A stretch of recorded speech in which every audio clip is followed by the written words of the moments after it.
Hello friends, welcome back to my channel. कैसे हैं आप सब? उम्मीद करती हूँ आप सब ठीक होंगे।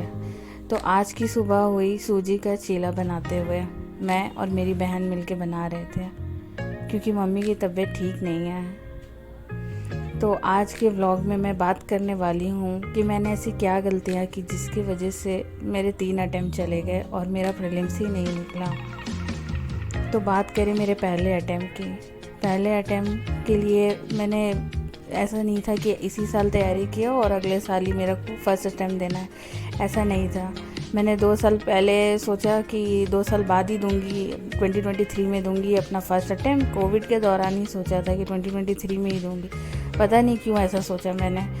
ऑफिस के साथ मैं प्रिपेयर कर रही थी और प्रिपेयर कम और फुल्ली फोकस होकर के ऑफिस पे ही ध्यान दे रही थी। बीच बीच में कभी पढ़ाई हो जाती थी, कभी नहीं होती थी। पहला तो एग्ज़ाम को समझने में ही बहुत टाइम लग गया, मतलब फिर भी अच्छे से समझ नहीं पाई थी। सिलेबस वगैरह ये सब देखा मैंने। एनसीईआरटी आपको जिससे पहले व्लॉग में बता चुकी हूँ मैंने कि एनसीईआरटी बहुत मुश्किल से मैंने ख़रीदा था। ख़रीद तो लिया था, थोड़ा बहुत ही पढ़ पाई थी, उसको अच्छे से मैंने कवर नहीं किया था एनसीईआरटी को। और फिर जब जॉब के साथ आप तैयारी करते हैं तो शायद मुझे ऐसा लगता है कि फुल फोकस होकर के नहीं पढ़ पाते हैं, और आपके अंदर जब तक वो यूपीएससी वाला ईगरनेस नहीं रहेगा आप बैलेंस नहीं कर पाएंगे। तो मेरे साथ भी यही हुआ। और उस वक्त एक और एग्ज़ाम की तैयारी कर रही थी मैं, जेएसएससी सीजीएल, वो यहाँ होती है एग्ज़ाम। तो मेरे ऑफिस के सारे एम्प्लॉई ऑलमोस्ट ये वाले एग्ज़ाम का फॉर्म फिलअप किए थे, तो मैंने भी कर दिया फॉर्म फिलअप। मैं अपने लंच का टाइम को यूटिलाइज़ करती थी। मैं 5 से 10 मिनट में अपना लंच कंप्लीट करके नीचे चली जाती थी पढ़ने। पर उस वक्त भी मैं जेएसएससी सीजीएल का ही तैयारी कर रही थी। Back of the mind UPSC का भी कुछ कुछ देख रही थी, पर फुल फोकस थी उस पर। खैर वो एग्ज़ाम तो हुआ नहीं, पर फर्स्ट अटैम्प्ट ऐसा ही चला गया। बिल्कुल तैयारी नहीं थी, कोई सिलेबस कवर नहीं था, कोई ज्योग्राफी नहीं, कोई हिस्ट्री नहीं पढ़ा मैंने। पॉलिटी थोड़ा बहुत कर रखा था और एनसीईआरटी का थोड़ा बहुत हिस्ट्री पढ़ रखा था, बस सिर्फ यही हुआ।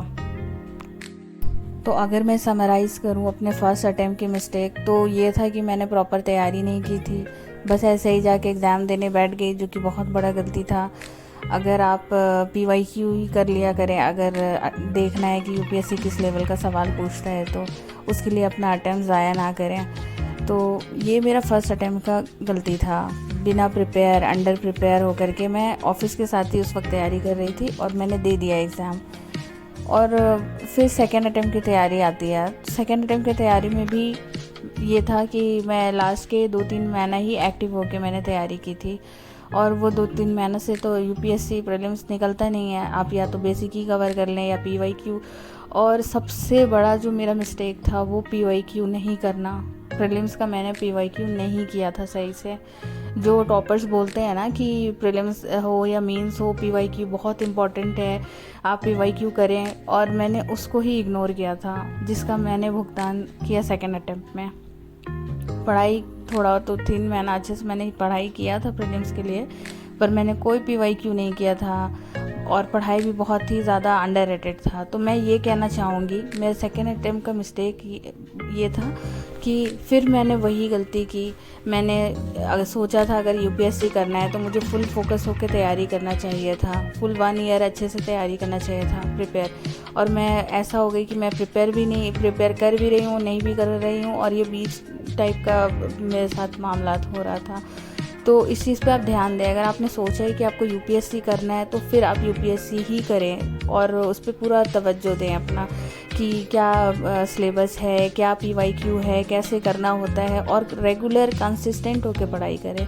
ये मेरी मिस्टेक थी कि मैं कंसिस्टेंट नहीं थी। 2-2 महीना, 3-3 महीना, 4-4 महीना मेरी पढ़ाई नहीं होती थी। मैं बहुत जल्दी डिस्ट्रैक्ट हो जाती थी। अगर कोई घर में मेहमान आ गए तो मैं उसी में लगे रह गई, ऑफिस, घर, ये। और उस वक्त शायद इतनी ज़्यादा मुझे ये भी नहीं था यूपीएससी का कि कैसे करना होता है। और फिर जब सेकंड फेलियर हुआ मेरा, तो फिर मैं थर्ड अटैम्प्ट में मैंने ये गलतियाँ सुधारी।